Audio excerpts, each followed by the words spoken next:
Alors on a vu qu'on peut déclarer des variables avec le var, avec le let et même avec le const. Alors c'est embrouillant tout ça. Maintenant moi je dois écrire un bout de code. Qu'est-ce que je vais faire? Est-ce que je vais utiliser let, const ou var? Je sais plus moi, je suis perdu. Bah, je vous comprends. Et malheureusement au risque de vous décevoir, comme dans tout ce qui concerne le code, c'est très difficile d'obtenir un avis tranché. Vous pourrez lire sur internet, il y a des très longs débats sur le sujet. Oui, dans ce cas-là, il faut utiliser un var, dans ce cas-là, il faut un let, dans ce cas-là, il faut un const. Maintenant, je peux vous dire une chose, c'est que de mon expérience, je vois quand même une tendance, on va dire une façon de faire qui se démarque un petit peu des autres. Le fait qu'il y a vraiment plus de personnes qui l'utilisent. C'est quoi cette façon de faire? Je vais vous mettre les règles directement, je vais les écrire. Alors je vais utiliser brackets comme éditeur de texte. Première règle, attention, ne plus, on va mettre en majuscule, ne plus utiliser le var.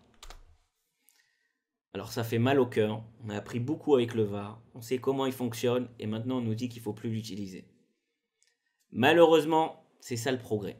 Et si je peux vous consoler en une chose, le code de, on va dire, une décennie en arrière, même plus que ça, est écrit avec des vars de partout. Donc, peu importe sur quel projet, si vous voulez, qui existe déjà, vous allez travailler, vous allez voir des vars de partout. Donc, connaître le var, c'est primordial. Donc, votre savoir, peu importe, il n'est pas jeté à la poubelle, ça va quand même vous servir. Ok, donc, ne plus utiliser le var.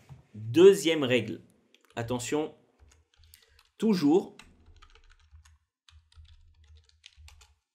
utiliser le const. Padam.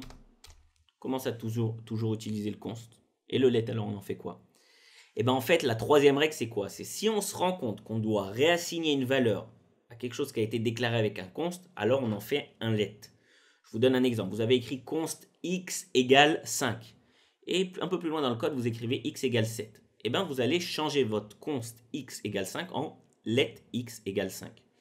Ok, donc la règle c'est si on réassigne une valeur à la variable, utilisez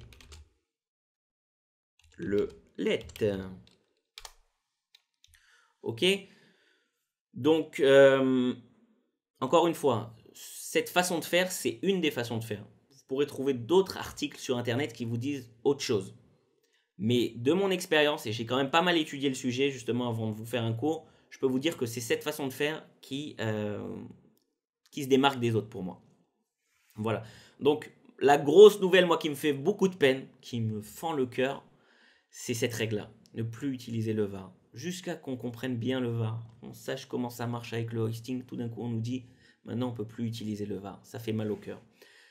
Donc je vous l'ai dit, c'est pas grave, il y a des décennies de code qui ont été écrits avec le var. Grâce à ça, vous êtes capable de maîtriser ce code.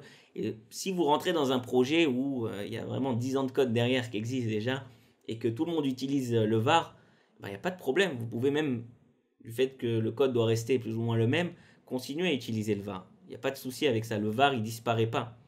Maintenant, si vous devez écrire un nouveau projet from scratch, de zéro, et bien là, quand même, je vous recommande d'utiliser cette façon. Ok? Donc, le var, désolé, mais c'est ça le progrès. Donc voilà, c'est ça pour la tendance. Et pour répondre à la question, qu'est-ce que vous devez utiliser? Let, const ou var? Donc je répète les trois règles. Ne plus utiliser le var. Toujours utiliser le const. Et si on réassigne une valeur à la variable, alors on utilisera le let. C'est tout pour cette vidéo. À bientôt.